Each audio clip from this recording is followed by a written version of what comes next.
আমরা। আর লাইভটা যারা দেখতে পাচ্ছেন একটু লাইভটা দয়া করে শেয়ার করে দিবেন, আপনাদের টাইমলাইনে শেয়ার করবেন বা যদি বিভিন্ন গ্রুপে শেয়ার করতে পারেন শেয়ার করে দিবেন। একটু কমেন্ট করে জানাবেন আমাদের সাউন্ড সিস্টেম ঠিক আছে কিনা, দয়া করে একটু কমেন্ট করে জানাবেন। জি ওস্তাদ, আপনি শুরু করেন। আসসালামু আলাইকুম ওয়া রাহমাতুল্লাহ। আলহামদুলিল্লাহি ওয়াহদা ওয়াসসালাতু ওয়াসসালামু আলা মান লা নাবিয়্যা বা'দা। সমস্ত প্রশংসা মহান আল্লাহ রাব্বুল আলামিনের জন্য। লাখো কোটি দরুদ ও সালাম বর্ষিত হোক সর্বশেষ রাসূল, সর্বশেষ নবী মুহাম্মদ সাল্লাল্লাহু আলাইহি ওয়াসাল্লামের উপর। সাল্লাল্লাহু আলাইহি ওয়াসাল্লাম। আমরা এই ব্যাপারে নিশ্চিত, হানাফি, আহলে হাদিস, মালিকি, শাফিঈ, হাম্বলি, দেওবন্দি, ব্রেলভি আমরা সবাই এই ব্যাপারে একমত, নিশ্চিত, এবং এটা নিয়ে আমাদের মাঝে কোনো দ্বন্দ্ব নেই যে আমাদের মাঝে যে কোরআন আছে এই কোরআন এ টু জেড 100% সম্পূর্ণ। এটা কালামুল্লাহ, আল্লাহর বাণী, আল্লাহর পক্ষ থেকে এসেছে এবং এর একটা নোক্তা পর্যন্ত কোনো বিকৃত হয়নি, বাদ দেওয়া হয়নি, সংযোজন হয়নি। এবং আল্লাহ তাআলা নিজেই বলেছেন, ইন্না নাহনু নাযালনা যিকরা ওয়া ইন্না লাহু লাহাফিজুন। জিকির বলতে হলো কোরআন এবং হাদিস, মানে আল্লাহর পক্ষ থেকে আসা ওহী, এটাকে আল্লাহ করবেন, হেফাজত করবেন এবং করেছেন, করবেন, সর্বদা এটি হেফাজত অবস্থায় থাকবে। এর বিপরীতে ইরানি শিয়া, যারা শিয়াদের ভিতর ভাগ আছে, শিয়া জাইদিয়া, তারা এতটা কুফরি আকীদা রাখে না, আমি তাদের কথা বলছি না। শিয়া ইসনা আশারিয়া, 12 ইমামের আকীদা, তারপরে ইসমাইলি শিয়া, আলাভি শিয়া, এই সমস্ত যত মানে শিয়াদের মূল স্ট্রিম যারা যারা মূলত ইহুদি আব্দুল্লাহ বিন সাবা থেকে এসেছে, তারা নিজেরাও তাদের কিতাবে এগুলি উল্লেখ করেছে। আমি কোন এক এপিসোডে সেটা নিয়ে আলোচনা করব। তো আমি আপনাদের সামনে এর আগে একটা বই দেখিয়েছিলাম যে ইখতিয়ার ও মারিফাতি রিজাল, এটা হচ্ছে শিয়াদের বই। এই বইয়ের বাংলা অনুবাদ হয়নি। বাংলাদেশে কিন্তু শিয়া স্কলার অনেক আছে, তারা কিন্তু তাদের মৌলিক যে আকীদাগুলিকে গোপন করে। এটাকে তারা তাকিয়া বলে, যে শিয়া মাযহাব বা শিয়া ধর্ম প্রচারের স্বার্থে বাংলাদেশের জনগণ বা বাংলাদেশের মুসলমান বা বিশ্বের যেই দেশে তারা তাদের কার্যক্রম চালাতে চায়, ওই দেশে গিয়ে প্রথমে তাদের মতো হয়ে থাকতে হবে। আস্তে আস্তে স্লো পয়জনের মাধ্যমে তাদেরকে শিয়া আকীদা, শিয়া ধর্ম শিখাতে হবে, যেটা খ্রিস্টান মিশনারিরা করে, যেটা কাদিয়ানিরা করে, সেম পদ্ধতি। আচ্ছা, আমি আরবি ইবারতগুলি পড়বো, মানে আমি মৌখিক ভাবে কিছু বলবো না, কোনো ব্যাখ্যাও করব না, জাস্ট তাদের বইয়ের নাম উল্লেখ করবো, আরবি ইবারত পড়বো। যারা এটাকে অস্বীকার করবেন তারা মূল কিতাব থেকে নিজে চেক করে নেবেন। আর বর্তমানে কোন শিয়া স্কলার যারা ইউটিউবে আমরা দেখতে পাচ্ছি বাংলাতে বিভিন্ন বক্তব্য দিচ্ছে, তাদের সাথে যদি মূল কিতাবের কথার বৈপরীত্য হয় তাহলে মূল কিতাব গ্রহণযোগ্য হবে, তাদের বক্তব্য গ্রহণযোগ্য হবে না। উদাহরণস্বরূপ আমি নিজেকে আহলে হাদিস বলি। এখন আমি বলি যে আমি আহলে হাদিস, কিন্তু আমি রফল আদান করি না, রফল আদান এটা আহলে হাদিসদের আমল নয়, তাহলে আমি আহলে হাদিস নই। কারণ সহিহ হাদিসে, বুখারী মুসলিম সহ একাধিক সহিহ হাদিসে রুকুর আগে পরে রফল আদানের কথা বলা আছে। সেই ক্ষেত্রে আমি জাস্ট নামে আহলে হাদিস, কিন্তু আমি এই আমলের ক্ষেত্রে আমি আহলে হাদিস, হাদিসের অনুসারী নয়। অনুরূপভাবে আজকে যদি কেউ যদি শিয়াদের মূল কিতাবে তাদের যে মৌলিক আকীদাগুলি বর্ণিত আছে, যে গ্রন্থগুলি শত শত হাজার বছর ধরে তাদের ভিতরে সবচেয়ে উঁচু মানের, সবচেয়ে গ্রহণযোগ্য কিতাব হিসেবে বিবেচিত হয়ে আসছে, এই কিতাবগুলির এগেইনস্টে গিয়ে কোনো শিয়া দাবিদার কোন ব্যক্তি যদি বলে যে আমাদের আকীদা এটা নয়, শিয়াদের আকীদা এটা নয়, তাহলে সেই দাবিদার ব্যক্তির কথা বাতিল হবে, মূল কিতাবে যা লেখা আছে সেটাই গ্রহণযোগ্য হবে। আচ্ছা, আমি একটা এবার পড়ি, তেহরান থেকে ছাপা হয়েছে, বইটার নাম হচ্ছে আল কাফি ফিল উসুল। আল কাফি ফিল উসুল, এটা নেটে সার্চ করলে পেয়ে যাবেন, অ্যাভেলেবেল, খুব প্রসিদ্ধ বই তাদের। সেখানে অনেকগুলি কথা আছে, তার মধ্যে একটা কথা হচ্ছে যে ইন্নাল কুরআনা, নিশ্চয়ই এই কোরআন, আল্লাযী জাআ বিহি জিবরাইলু আলাইহিস সালাম, যেটি নিয়ে জিবরাইল আলাইহিস সালাম এসেছিলেন, কার কাছে? ইলা মুহাম্মাদিন সাল্লাল্লাহু আলাইহি ওয়াসাল্লাম, মুহাম্মদ সাল্লাল্লাহু আলাইহি সাল্লামের কাছে। আচ্ছা, সেখানে কয়টি আয়াত ছিল? সাবআতু সাবআশারা আলাফি আয়াতিন, 17,000 আয়াত ছিল। তার মানে এটা হচ্ছে আল কাফি ফিল উসুল, এটা একাধিক প্রকাশনী থেকে প্রকাশিত হয়েছে। এটার সূচিপত্রে কোরআন বিষয়ের যে আলোচনা আছে সেখানে গেলেই পাবেন। এটা হচ্ছে প্রথম খণ্ডে 67 পৃষ্ঠা, যেটা আমার কাছে আছে। তো আল কাফি ফিল উসুল কেউ যদি না পান আমাকে বলবেন, আমি এবার স্ক্রিনশট দিয়ে দিব। তার মানে এখানে কি বোঝানো হইলো, এটা কিন্তু তাবরাসি, তাদের বড় একজন মুহাদ্দিস, তার নাম তাবরাসি, বিশাল বড় মুহাদ্দিস। আমরা যেরকম বুখারী, মুসলিম, তিরমিজিকে মৌলিক কিতাবের সংকলক হিসেবে গণ্য করি, সেরকম তারা কুম্মি, তাবরাসি, তারপরে হচ্ছে কুশি, অনেকগুলি ব্যক্তি আছে, তাদেরকে তারা মৌলিক শিয়া আকীদার প্রধান একেবারে ধর্মীয় গুরু হিসেবে মানে, আমরা যেভাবে ইমাম বুখারী, মুসলিম, ইমাম আহমদকে মানি সেরকম। তাহলে আল কাফি ফিল উসুল কিতাবের প্রথম খণ্ডের ৬৭ পৃষ্ঠায় এই ঘটনাটা আছে যে মুহাম্মদ সাল্লাল্লাহু আলাইহি ওয়াসাল্লামের কাছে যে কোরআনটা নাজিল হয়েছে, জিবরাইল নিয়ে এসেছিল, সেটাতে ১৭,০০০ আয়াত ছিল। নাউজুবিল্লাহ মিন যালিক। আচ্ছা, আমার মনে হয় আর ব্যাখ্যা করার প্রয়োজন নেই, এই আকীদা যে রাখবে সে রাখতে পারে, সমস্যা নেই, কিন্তু আমরা এটাকে কুফরি আকীদা মনে করি। বাংলাদেশের মানুষ ইরানকে ইসলামিক কান্ট্রি মনে করে, ইরানি বিপ্লব, ইসলামিক রেভলিউশন কত কি, কিন্তু তারা জানেই না ইরানের আকীদা কি।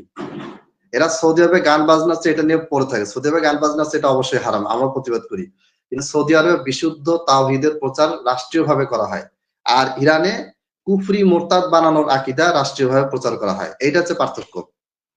এরপরে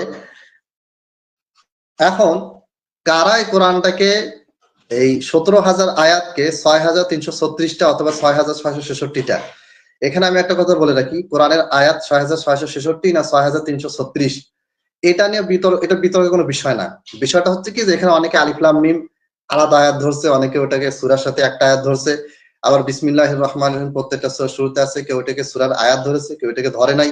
তারপরে সিরাতাল্লাযীনা আনআমতা আলাইহিম গায়রিল মাগদুবি আলাইহিম ওয়ালাদ-দাল্লিন আমিন, এই গায়রিল পর্যন্ত কেউ একটা আয়াত ধরছে, কেউ পরে আয়াত ধরছে, এইভাবে হিসাব করার কারণে ৬,৬৩৬, মতান্তরে ৬,৩৩৬। এটা আসলে নাম্বারের আমাদের গণনার প্রবলেম, কিন্তু আমাদের কাছে মূল জিনিস একই। এজন্য ৬,৬৬৬টা আয়াত নাকি ৬,৩০০টা আয়াত, এটা হচ্ছে আলোচনার কোনো বিষয় না, যেটা না আমরা অনেকেই অনেক আলোচনা করি, গবেষণা করি, আসলে এটা আলোচনার কোনো টপিক না, এটা মৌলিক কোনো বিষয় না। কারণ নাম্বার এটা আমরা বোঝার সাথে এটাকে আমরা নাম্বারিং করেছি, কিন্তু নাম্বারটা এটা জরুরি কোনো বিষয় না, কি আছে এটা 100% আছে কিনা এটা হচ্ছে বিষয়। যেমন আপনি বুখারি দেখেন, বুখারি সব হাদিসের নাম্বার সমানভাবে মিলে না, কম বেশি হয়, নুসখার কারণে নাম্বারিং, তারপরে দুইটা হাদিসকে অনেকে একটা হাদিস করছে, এই বিভিন্ন কারণ থাকে আর কি। তো যাই হোক, কিন্তু এখানে যেটা বলা হচ্ছে ১৭,০০০ আয়াত, এটা একটা গুরুত্বপূর্ণ পয়েন্ট। ১৭,০০০ আয়াত কিভাবে ৬,০০০ হলো, এটার ব্যাখ্যা দেখেন, মানে ৬,০০০ প্লাস ধরেন আর কি, সেটা ৬,৬৬৬ হোক, ৬,৩৩৬ হোক, ৩২ হোক, যাই হোক। তারা বলছে যে লাম্মা তুফিয়া রাসূলুল্লাহ সাল্লাল্লাহু আলাইহি ওয়াসাল্লাম, যখন আল্লাহ রাসূল সাল্লাল্লাহু আলাইহি ওয়াসাল্লাম মারা গেলেন, তারা কিন্তু রাসূলের নামে সাল্লাল্লাহু আলাইহি ওয়াসাল্লাম বলে না, কারণ তারা আমাদের নবীকে মুহাম্মদই মানে না। এটা হচ্ছে গোটা বিশ্বে যদি বইটা ছাপা হবে মুসলমানদের কাছে যাবে, এজন্য তারা এটাকে ওইভাবে করে কি করে, মানে তারা নামগুলি নিয়েছে। এবং ইরানে কোরআনের হয়, প্রতিযোগিতা হয়। তো এটা কেন হয়, মুসলিম বিশ্বকে এটা একটা ধোঁকা দেওয়া আর কি, এটাকে তাকিয়া বলে। জামা আলিউন আল কোরআনা, আলী রাদিয়াল্লাহু তাআলা কি করলেন, পুরো কোরআনটাকে জমা করলেন, সংকলন করলেন। ওয়াজাআ বিহি ইলাল মুহাজিরিন ওয়াল আনসার, নাউযুবিল্লাহি মিন যালিক। মুহাজির এবং আনসার হচ্ছে ওই সাহাবী যাদের ব্যাপারে আল্লাহ তাআলা বলেছেন ওয়াসাবিকুনাল আউয়ালুনা মিনাল মুহাজিরিন ওয়াল আনসার। আস-সাবিকুনাল আউয়ালুন মানে প্রথম সারির সাহাবী যারা ফজিলত মর্যাদায়, তাদের ভিতরে মুহাজির এবং আনসারদের কথা উল্লেখ করেছেন। তো সব সাহাবী কম বেশি মুহাজির এবং আনসার ছিলেন, কিছু সাহাবী পরবর্তীতে ইসলাম গ্রহণ করেছেন যারা মুহাজির এবং আনসার ছিলেন না। তো আলী রাদিয়াল্লাহু তাআলা কি করলেন, এই কোরআনটা নিয়ে মুহাজির এবং আনসারদের কাছে আসলেন, মানে আবু বকর, ওমর, ওসমান রাদিয়াল্লাহু তাআলা আনহু আজমাইন, আয়েশা রাদিয়াল্লাহু আনহা যারা ছিলেন আর কি, তাদের কাছে নিয়ে আসলেন। ওয়া আরাদাহু আলাইহিম, আর আলী রাদিয়াল্লাহু তাআলা আনহু এই কোরআনটা তাদের কাছে পেশ করলেন, সাহাবীদের সামনে পেশ করলেন। লিমা ক্বাদ আওসাহু বিযালিকা রাসূলুল্লাহ সাল্লাল্লাহু আলাইহি ওয়াসাল্লাম, কেননা মৃত্যুর পরে আল্লাহ রাসূল সাল্লাল্লাহু আলাইহি ওয়াসাল্লাম আলীকে বলেছেন যে আমার মৃত্যুর পরে তুমি আসল যে কোরআনটা এটা তোমাকে দিয়ে গেলাম, তুমি এটা সবার সামনে পেশ করবা, সবাইকে এটা দিবা। এই ওসিয়তটা মুহাম্মদ সাল্লাল্লাহু আলাইহি ওয়াসাল্লাম করে গেছেন কাকে, আলী রাদিয়াল্লাহু তাআলা আনহুকে। ওয়াকালা ওমর, যখন আলী রাদিয়াল্লাহু তাআলা আনহু কোরআনটা নিয়ে হাজির হলেন, সবার সামনে আসলেন, তখন ওমর বলেন ইয়া আলী, হে আলী, উরদুদহু ফালা হাজাতা লানা ফি, যে কোরআনটা কি করে দাও, আমাকে দিয়ে দাও, ফেরত দিয়ে দাও, এটা এটা এটার কোনো দরকার নাই, এটা জনগণের সামনে পেশ করার দরকার নাই। ফাআখাযাহু আলীউন আলাইহিস সালাম ওয়া আনসারাফা, আলী রাদিয়াল্লাহু তাআলা কি করলেন, কোরআনটা হাতে নিলেন এবং তিনি চলে গেলেন। এরপরে সুম্মা আহদরা যায়েদ ইবনে সাবিতিন, মানে ওমর রাদিয়াল্লাহু আনহু পরে কি করলেন, একটা বুদ্ধি করলেন, প্ল্যান করলেন, অনেক বড় ইবারত, আমি সঙ্গে বলতেছি। ওমর রাদিয়াল্লাহু আনহু চিন্তা করলেন যে আলীর যে কোরআনটা, আসল কোরআনটা নিয়ে আসছে, এই কোরআনটা আনলে তো সমস্যা, এবারতে আছে, আমি বলতেছি। সুম্মা আহদারা যায়েদ ইবনে সাবিত ওয়া কানা কারিআন লিল কুরআন। অতঃপর ওমর রাদিয়াল্লাহু তাআলা আনহু কি করলেন, যায়েদ বিন সাবিত যিনি কারীদের ওস্তাদ ছিলেন, কোরআনের সবচেয়ে বড় দক্ষ এক্সপার্ট ছিলেন, তার মধ্যে যায়েদ বিন সাবিত ছিলেন। এই যায়েদ বিন সাবিতকে ওমর রাদিয়াল্লাহু তাআলা আনহু ডাকলেন। ফাকালা লাহু ওমর, ওমর রাদিয়াল্লাহু তাআলা আনহু যায়েদ বিন সাবিত রাদিয়াল্লাহু তাআলা আনহুকে বললেন, ইন্না আলিয়ান জাআনা বিল কুরআন, আলী আমাদের সামনে আসল কোরআনটা নিয়ে এসেছে। অফিহি ফাদাইহুল মুহাজিরিন ওয়াল আনসার, আর এই কোরআনের ভিতরে মুহাজির এবং আনসাররা ভবিষ্যতে যে অপকর্ম কুকর্ম করবে, নাউজুবিল্লাহ, এটা কোরআনে লেখা আছে। ঠিক আছে। ওয়াকাদ রাআইনা আন নুআল্লিফাল কুরআনা ওয়া নাসকুতা মিনহু মা কানা ফিহি মিনহু মা কানা ফিহি মিন ফাদিহাতিন ওয়া হাতকিল মুহাজিরিন ওয়াল আনসার। এখন আমাদেরকে কি করতে হবে, ওয়াকাদ রাআইনা, আর আমাদের এটা করা উচিত, বা আমরা এটা ভাবতেছি, আন নুআল্লিফাল কুরআন, আরেকটা কোরআন সংকলন করতে, ওয়া নাসকুতা মিনহু মা কানা ফিহি মিন ফাদিহাতিন ওয়া হাতকিল মুহাজিরিন ওয়াল আনসার, আর এই আসল কোরআন, আল্লাহর পক্ষ থেকে আসা কোরআন, যেখানে আনসার এবং মুহাজিরদের বিভিন্ন অপকর্মগুলি আলোচনা করা আছে, এগুলিকে আমরা কি করব, কেটে বাদ দিব। দেখেন, এটা কিন্তু আরবি ইবারত পড়তেছি তাদের মূল কিতাব থেকে। তাদের অনেক অনেক বইতে এই কথাগুলি আছে, তার মধ্যে আল কাফি ফিল উসুল সবচেয়ে বেশি গ্রহণযোগ্য প্রসিদ্ধদের মধ্যে একটা। তাহলে এতটুকু সারাংশ কি, যে আলী রাদিয়াল্লাহু আনহু যখন চলে গেলেন, তখন ওমর রাদিয়াল্লাহু আনহু তিনি ভাবলেন যে এই কোরআন যদি, মূল কোরআনটা যদি প্রকাশ পায়, তাহলে তো আমাদের তো গোমর ফাঁক হয়ে যাবে। তাহলে কি করতে হবে, যায়েদ বিন সাবিতকে তিনি ডাকে বললেন যে একটা নতুন কোরআন লেখো, এই কোরআনে কি করতে হবে, ওই আমাদেরকে নিয়ে আমাদের অপকর্ম কুকর্ম যেগুলি কোরআনে বলা আছে, যেগুলো আমরা ভবিষ্যতে করব, আল্লাহ বলেছেন, বা অতীতে করেছি, আল্লাহ বলেছেন, এগুলিকে কি করতে হবে, ওয়ানাস কুতা মিনহু মা কানা ফিহি, এটাকে আমরা কেটে বাদ দিব। নাউজুবিল্লাহ। ফাজা আবিহি যায়েদ ইবনে সাবিতিন, এরপরে যায়েদ বিন সাবিত তিনি ওই কোরআন নিয়ে আসলেন, মানে যেটা লিখতে বলা আছে সেটা নিয়ে আসলেন। সুম্মা ক্বাল, যে ফা ইন আনা ফারাগতু সুম্মাল কুরআনা আলা, মানে অনেক অনেক কাহিনী, পুরো পুরো কোরআনটা হওয়ার পরে, এখন মানে যায়েদ বিন সাবিতকে দায়িত্ব দেওয়া হবে, যখন তিনি কোরআনটা লিখে ফেললেন, সেই কোরআনটা ছিল 6336টা, যে কোরআনটা আমরা পড়তেছি আর কি, এটা বুঝাইছে। এটা হওয়ার পরে তখন ওই যায়েদ বিন সাবিত তখন ওমর রাদিয়াল্লাহু তাআলা আনহুকে বললেন যে আমরা তো ফাইন আনা ফারাগতু সুম্মাল কুরআন তাম্মাল কুরআন আলা মা সাআলতুম ওয়া আযহারা আলিয়ুন আল কুরআনা আল্লাযী আল্লাফাহু আলাইসা কাদ বাতালা কুল্লামা আমিলতুম, যে ঠিক আছে আমি কোরআনটা লিখে ফেলবো, লেখা পরে কোরআনটা আয়াতগুলি কেটে কেটে ছোট্ট সংক্ষিপ্ত একটা কোরআন আমরা তো বের করব, করার পরে এই যে আলী রাদিয়াল্লাহু তাআলা মূল কোরআনটা যে নিয়ে যাও তার কাছে আছে, এই মূল কোরআনটা যখন তিনি সবাইকে দেখাবেন, তখন কি আপনার আমার এই প্রচেষ্টাটা বাতিল হবে না? আলাইসা কাদ বাতালা কুল্লামা আমিলতুম, আপনি আমি আমরা যে আমলটা করতে, যে কাজটা করলাম, এটা কি তখন বাতিল হয়ে যাবে না? তার মানে বলতে চাচ্ছে যে ওমর রাদিয়াল্লাহু আনহু যে কুচক্রি প্ল্যানটা করলেন, তাদের ভিতরে ভয়ও কাজ করতেছে, যায়েদ বিন সাবিতের ভিতরে ভয়ও কাজ করতেছে, যে আমরা তো 17,000 আয়াতকে কেটে কেটে ছোট একটা সংক্ষিপ্ত কোরআন তৈরি করলাম, করার পর এটা আমরা ছেড়ে দিব, জনগণের মাঝে এটা আমরা দিব। তখন যদি আলী মূল কোরআনটা, ওয়া আযহারা আলিয়ুন আল কোরআন, আর আলী যে কোরআনটা সংকলন করেছেন, যেটা নবী সাল্লাল্লাহু আলাইহি ওয়াসাল্লাম থেকে পেয়েছেন, সেইটা যদি তিনি ওয়া আযহারা প্রকাশ করে দেন, তাহলে আপনার আমার প্রচেষ্টাটা বাতিল হয়ে যাবে না? জনগণ তো বুঝে ফেলবে যে কে চালাকি করছে, কে ভণ্ডামি করছে, জনগণ তো আলীর কাছ থেকে মূল কোরআনটাই নিবে। এরপর দেখেন, ক্বালা উমার, তখন ওমর বলেন, ফামাল হিলা, তাহলে কি করা যায়? যায়েদ বিন সাবিতকে জিজ্ঞেস করলেন যে হ্যাঁ, এটা তো একটা সমস্যা, আমরা যে কোরআনটা বের করতেছি, ছাপাচ্ছি, এই কোরআনটা যদি জনগণের কাছে যায়, আবার আলী রাদিয়াল্লাহু তাআলা আনহু যে মূল কোরআনটা, আল্লাহর পক্ষ থেকে আসা কোরআনটা, যেটা মুহাম্মদ তাকে দিয়েছিল, ওসিয়ত করেছিল দেওয়ার জন্য, এই কোরআনটা যদি আলী যদি সবার সামনে নিয়ে আসে, তাহলে আমাদের চক্রান্ত তো ফাঁস হয়ে যাবে, জনগণ তো আলীকেই গ্রহণ করবে। তখন ওমর এটা ভাবার পরে বললেন যে কি করা যায়, ফামাল হিলা, হে যায়েদ বিন সাবিত, কি করা যায়? ক্বালা যায়েদ, যায়েদ বিন সাবিত বলতেন যে আনতুম আ'লামু বিল হিলা, যে আমার চাইতে তো আপনারাই বেশি প্ল্যান পরিকল্পনা, হিলা মানে কিন্তু চক্রান্ত, কূট কৌশল, এগুলো আর কি, আমার চেয়ে আপনারা বেশি কূট কৌশল বাহানা জানেন।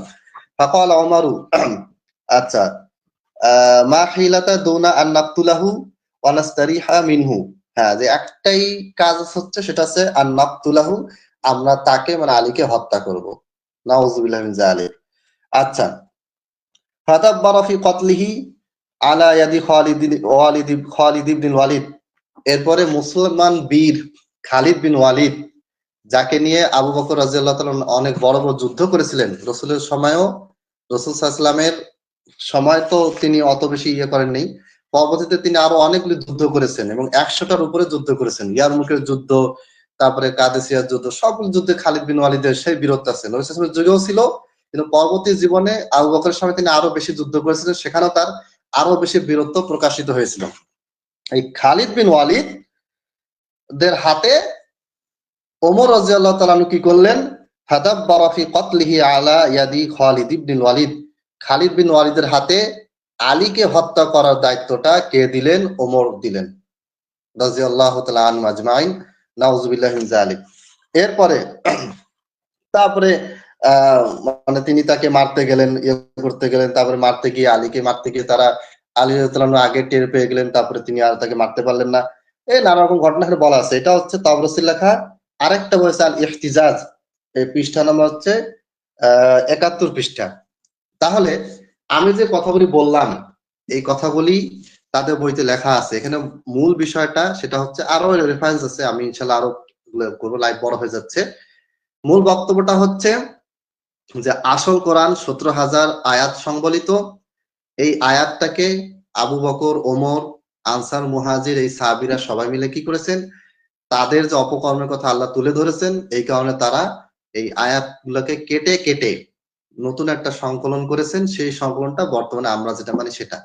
নাউজুবিল্লাহি মিন যালিক। এই আকীদা যে রাখে সে মুসলমান, তাকে যদি কেউ মুসলমান বলে, যে ব্যক্তিটা মুসলমান বললো সে যে জেনে বুঝে বলে, তাহলে যে ব্যক্তিটা মুসলমান বলতেছে, ইরানি এই শিয়াদেরকে যারা মুসলমান বলে, তারাও মুরতাদ কাফের হয়ে যাবে, কোনো সন্দেহ নেই। এই জন্য দিনী ভাই বোন অবশ্যই সাবধান থাকবেন। ইরানকে ইসলামিক রাষ্ট্র, তাদের যে আকীদা, এটা জেনে বুঝে তারপরে আপনি তাদের ব্যাপারে মন্তব্য করেন। আগে ভাগে মন্তব্য করবেন না। বাহ্যিক ভাবে তারা যুদ্ধে জিততেছে, লড়াই করতেছে ইসরায়েলের সাথে। 1980 থেকে 88 সালে 7ই আরব যুদ্ধে ইসরায়েল আর ইরান এক ছিল। পরবর্তীতে তাদের ভিতরে দ্বন্দ্ব হলে এখন তাদের ভিতরে লড়াই হচ্ছে। আবার রিসেন্টলি সিরিয়াতে যখন মুসলমানরা যখন সিরিয়া দখল করলো, এখন হিজবুল্লাহ কি করলো? হিজবুল্লাহ, তারপরে ইরান, ইসরায়েল, রাশিয়া একসাথে এখন সিরিয়ার উপর হামলা শুরু করলো। কারণটা কি? এই ঘটনাগুলি দিয়ে তাকালেও বোঝা যায় যে কে আসলে কাকে দুশমন মনে করে। তাহলে আমি আলোচনা এখানে শেষ করতেছি। দিনী ভাই বোন অবশ্যই কথাগুলি বোঝার চেষ্টা করবেন। আমি এবারত পড়লাম, এবং অনেক এবারত আছে, পড়তে গেলে প্রচুর সময় লাগবে। প্রয়োজন হলে আমরা নেক্সট আরো লাইভে এগুলো পড়বো। কিন্তু আমাদের যে কোরআন, এই কোরআনকে তারা অস্বীকার করে। এই কোরআনকে তারা আংশিক কোরআন মনে করে। অর্থাৎ তাদের মতে 17,000 থেকে 6,000 আছে, 3, 6, 18, মানে মোটামুটি 2-3 ভাগের 1 ভাগ আছে, আর বাকি 2 ভাগ আমরা বাদ দিয়ে দিছি। যেটুকু আছে এইটুকু তারা স্বীকার করে যে হ্যাঁ এটাও কোরআন। তবে আরো অনেক কথা আছে যেটা কোরআন থেকে বাদ দেওয়া হয়েছে। তবে তাদের ভিতরে মতভেদ আছে। কেউ কেউ বলছে না, যেটা আছে এটাও বাতিল, ভুয়া। আর অনেকের মতে যে হ্যাঁ যেটা আছে এটা ঠিক আছে, কিন্তু আরো যেগুলো অংশ আছে 2 ভাগ, ওটা বাদ দিয়ে শুধু 1 ভাগকে এরা গ্রহণ করেছে। তাদের ভিতরে অনেক মতভেদ আছে। তবে মতভেদ যেটাই হোক না কেন, সবারই মন্তব্য একটাই, যে এই কোরআনটা এটা পূর্ণাঙ্গ কোরআন নয়, এটা আল্লাহর পক্ষ থেকে আসা কোরআনে বিকৃতি করা হয়েছে। এই আকীদা তাদের। এই আকীদা ইরানি শিয়া খোমেনির আকীদা। এটা ইরানের রাষ্ট্রীয়ভাবে প্রতিষ্ঠিত, এবং এই আকীদার বাইরে যদি কোরআন নিয়ে কোনো আকীদা আপনি প্রচার করেন, তাহলে আপনাকে সেখানে মৃত্যুদণ্ড দেওয়া হবে, আপনাকে সে আকীদা লালন পালন করতে দেওয়া হবে না।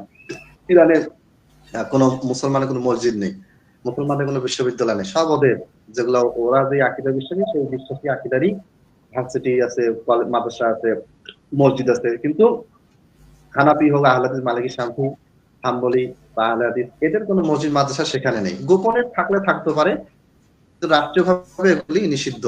যাই হোক, আমি এখানে শেষ করছি। আল্লাহ তাআলা আমাদেরকে বুঝার তৌফিক দান করুন। আর বিশেষ করে কিছু কিছু বড় বড় ইসলামী দল আছে যারা ইসলামকে তাদের রাজনৈতিক আদর্শ মনে করে, তাদেরকে বলবো আপনারা ভেবে দেখেন যে আপনারা কাকে রাজনৈতিক আদর্শ মনে করছেন, কাদের আপনারা অনুসরণ করছেন। আমি এখানে শেষ করছি। ওয়া আখিরু দাওয়ানা আনিল হামদুলিল্লাহি রাব্বিল আলামিন। আসসালামু আলাইকুম ওয়া রাহমাতুল্লাহি ওয়া বারাকাতুহু।